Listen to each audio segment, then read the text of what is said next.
like we're in pretty good shape. Did any of the groups need to ask me anything about like party machines or yes, Brent? Can you give a historical example? I was kind of confused by that. So I think it had some in your textbook. It did. Well, what did you say? Mia, what did you put? Well, like, it really went into the post-World War II as the start of, like, the modern. And they said they changed, like, from cities to suburbs, and that was the biggest, like, division because people became, like, farther away from, like, the party that they were supporting. So they started looking at the candidates more because they were individuals and easier to understand than the whole broad. Okay. I mean, that makes sense. And also with the development of the New Deal and the government taking control over more of the social management, social welfare, because people used to rely on the party bosses and party machines for that. But now that the government's taking it over, they don't have to give their vote up to get something. So since the government is how this. Yeah, I mean, I think like everything that you guys are saying is right. So I'm going to give you a fictitious example. This didn't like imagine that it was like this now. So Frisco is growing still significantly, right? And so part of that growth is that we have to build all these new roads and we like new government buildings. So if party machines still existed, what would happen is that the local government, when they award those contracts for building those roads and those bridges and those like new buildings, they would basically be giving those to the corporations that are in their back pocket, they're in their back pocket. So like this person was a big donor, all right, well I'm going to give them that. So the reforms and all the things that we put in place were meant to eliminate that. Party machines are really done more on a local scale because most of those contracts, like even if you go with a New Deal, remember that was where we had a lot of cooperative federalism, so the federal government might have been financing those programs, but then they're giving the money to the states, and the states are kind of working out the nitty-gritty and all the details, so things were still kind of more administered at the local level. I'm not going to say that that kind of thing can't still happen, but I just think diminishing the influence of party and making it more about individuals kind of changed that whole idea of how party machines are and how they would work. Does that help? Riley? Yes. Okay, cool. Okay, so today then what we're going to do is we're just going to move on then and we're going to start focusing. Everything I talk about, we'll just follow the questions in order and we'll probably get halfway through. Feel free to write down whatever you want to write down. We'll use our devices a little bit.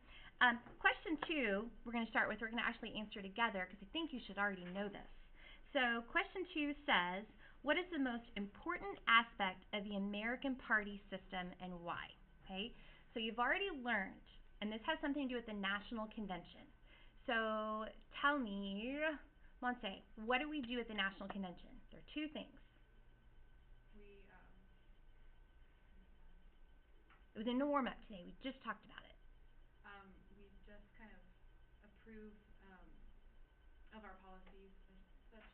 So like we don't make them approve of them and vote on certain policies that the party backs or supports. Okay, policies that the party backs or supports. Okay, so we approve the presidential and vice presidential. We formally nominate them, and then we create what's the party platform. And I wanted to show you guys what the party platform looks like. So here's an example.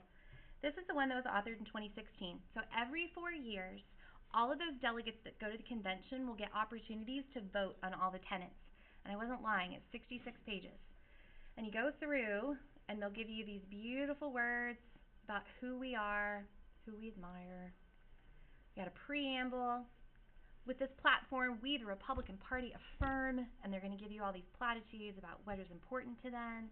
But then they will actually go into some pretty significant detail on all these topics. So like when they go down and they talk about restoring the American dream, there's going to be some specifics in there. They're talking about poverty, how it's increased. They're going to reference President Obama. Over here, they talk about the tax code. It's the object of anger and mockery. And then if you think right now, if you pay attention to current government, that is a huge initiative of the Republican leaders in Congress and our president is to try to reform the tax code. That's what their platform says. That doesn't mean every Republican believes it. But what it does is it says for 4 years, or every 4 years, we're going to come together, we're going to vote, and we're going to kind of like unify around this set of ideals. Then we'll go home, and we'll do what we need to do, and the world will change, and then 4 years later, we'll revisit it. But I do have to say, in my years of looking at these, they do change. Like, I mean, it's pretty interesting to see how world events will socialize the party and cause the party to shift their perspectives and their ideas, especially on things that maybe, like issues of morality and things like that. I've just noticed that sometimes the parties will change their mind, Anyway, so that's the platform. So the most powerful tool that the party has is, without question, the platform.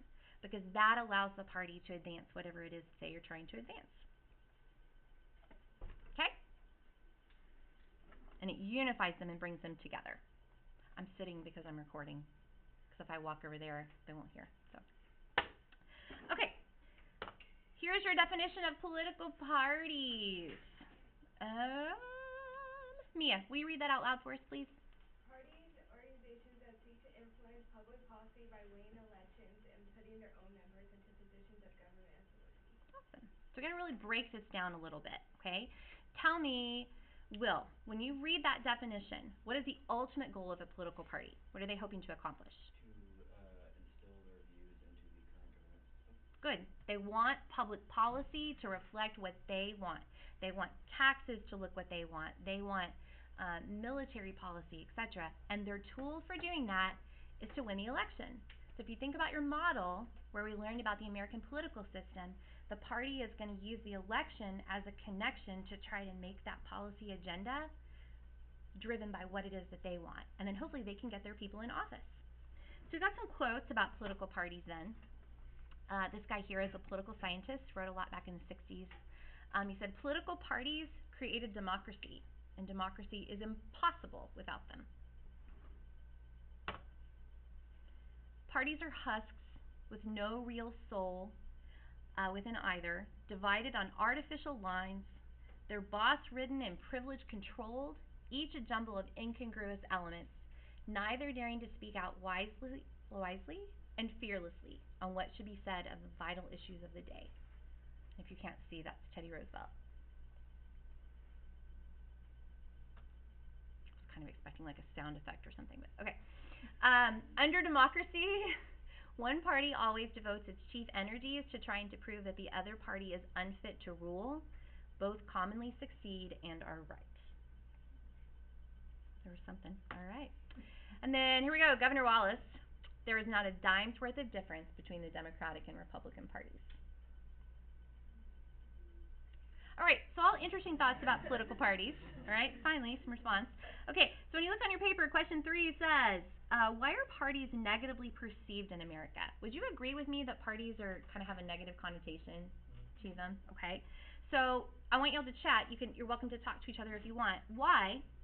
And then, do you think that that's an appropriate description, why or why not? So that's definitely an opinion. So I'll give you a couple minutes to think through this, and then I'll call in some people to share their answers.